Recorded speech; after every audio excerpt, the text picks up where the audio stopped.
Good morning, Facebook peeps. This is Elinor. How are you today? I am walking in the park once again, one of my favorite things to do in the morning. As you can see, my eyes are kind of bleh. I'm kind of tired, but it's gray, cloudy, drizzling rain. I'm like getting sprayed by rain, and the air smells so clean, so I thought, why not do a live stream? And today's topic is such an important topic that's dear to my heart because I've gone through this. And I also, this conversation was sparked by my mentor and I yesterday about how I want to help people feel good all the time. And she said, well, you shouldn't do that because people think they will feel good all the time. You can't say it because feeling good all the time is a really it's a process. It's not like an end goal. Like what does feel good all the time mean? Feel good is such a relative term to so many people, and I really think that like if you want to evolve and grow your life and business, evolve in your life and grow your business, you have to move towards a spectrum of feeling good all the time. Always practice feeling good, but it's hard work. This isn't something that can be done overnight. It's not something that you can be taught in one day. It's not something that you can implement one day and just feel good. But here's what happens. So in order to feel good, you have to start growing conscious of your behaviors and your patterns. Because why do we want to feel good? Because we kind of observe that things aren't going well in our life, or our business is growing, and we have some block, and we want to change that. We want to shift that in our life. So I've been going through this process for like the past 4 years, but feeling good to me means just basically like shedding layers of your old self and moving into an improved new self, the improved version of you, whatever. Everyone has their own version of feeling good.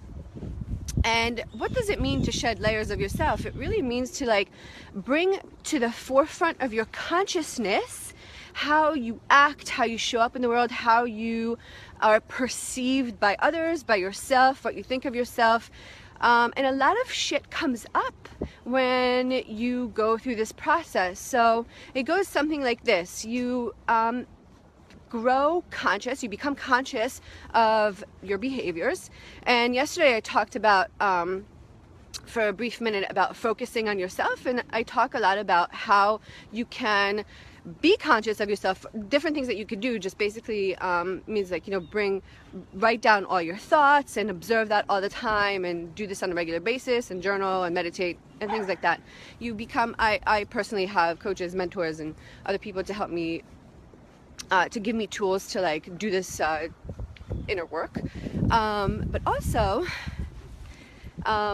you observe. You become an observer of the things that you are doing. So you grow conscious, you understand what you're doing, and then you suddenly start judging yourself. You're like, oh shit, why am I doing this? This is the worst thing ever. Why am I doing this? I don't want to be this way. Once you start becoming conscious and you start observing and you start judging yourself, that's when the difficulties start setting in. Because not only are you judging yourself, but you also see yourself engaging in the same patterns that they do not serve you, but you can't stop. This is how you know how to behave. This is the only way you know how to be.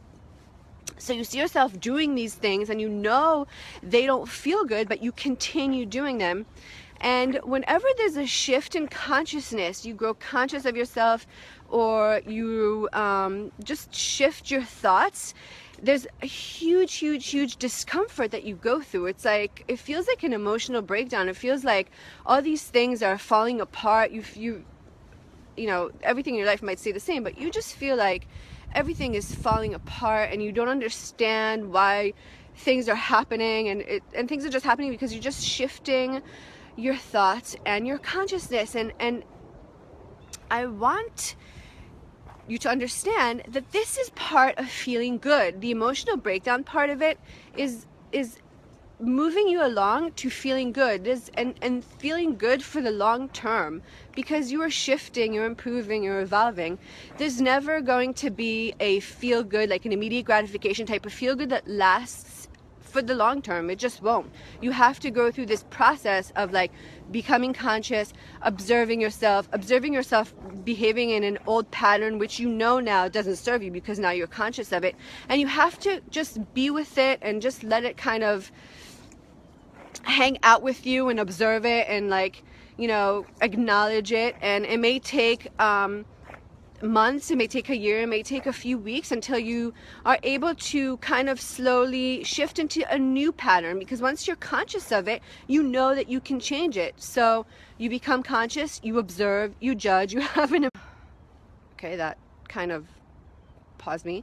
You have a slight emotional breakdown, and then you slowly become aware of the fact that you can change your patterns. So the next time you're faced with a similar situation, you will act differently, and it'll be just a slight shift and step towards this new evolved you. And another situation will come up and you'll be able to do something that's a little different, and then another situation will come up and you'll find yourself in an old pattern again. You'll have another slight emotional breakdown, but that is the 2 steps forward, 1 step back. That's just the process of it. The process of not feeling good and uncomfortable while you shift your thinking and your awareness is the process of feeling good in the long term. And I think that as long as you keep in mind, ooh, there's a storm coming, as long as you keep in mind that this will be over, this is just a temporary feeling, this is just a temporary breakdown, and you will get through it, and slowly you will start feeling better. And when you rise up from that mental breakdown, quote unquote, you will feel like a much more powerful person. You will feel like you can overcome, if you can overcome a pattern that was like ingrained in you for so many years and shift it to something new, you will feel like a different human being. And that's a fact. And that's when I say I want everyone to know that they can just feel good all the time. You will move closer to on that spectrum of feeling better and feeling better. And you will move this emotional breakdown through yourself, your body, and then you will start shifting your patterns. And once you do that, I hate to say it, but you'll find another pattern that you will not like, observe, judge, have an emotional breakdown, move it through, and move on to the next. But that's just what it is. We evolve and grow, and we find these patterns that we don't like, that do not serve us. And it's also seasonal. Like in some, seasons of your life, some patterns serve you, some other patterns don't serve you. But like every time you grow, you will find something new. But the more you do this, the easier it becomes. The emotional breakdowns will come and go, and they will leave you. You will know exactly how to handle them, and you'll have like better tools to live with them and acknowledge them for a little bit.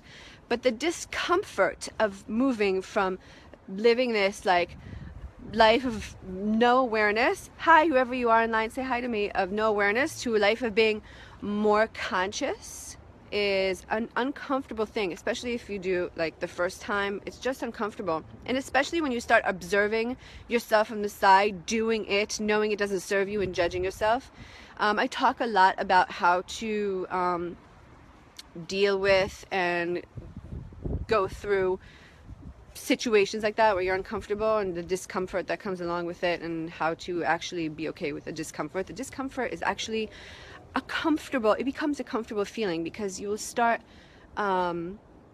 remembering what the end feeling is and how good it will feel to come out of it. So every time you go through like a pattern shift or a mindset shift or a thought shift, it won't be as bad. And this is what I mean by feeling good all the time. This is what I mean about how to feel good and how to evolve in your life and business. I highly recommend you grow conscious of your thoughts, journal all your thoughts all the time, and see what you're thinking about, because your thoughts create your reality. And see if your reality is what you want it to be, and if it's not, then you have to change your thoughts. And that's when the work comes in, and it's fun and it's good. So if you think this can help someone, please share it. If this makes sense to you, then I'm happy. If you like it, like it. If it doesn't make sense to you, please comment, and I'll be happy to explain to you. I'm giving a talk tomorrow at the Ridgewood New Jersey Y at 8:30 a.m. about how to take the smallest, tiniest action steps to achieve your big goals, and this is at a perfect time when everybody's set their New Year's resolution, and I bet you most of you have broken them already. And I talk about how to take the tiny steps, and I talk about a lot of like modalities such as meditation, other spiritual practices, and other very practical things that you can do in order to achieve your big goals by taking the teeniest steps ever. Have an amazing day, and I would love to discuss this more with you. Please comment below if you would like to.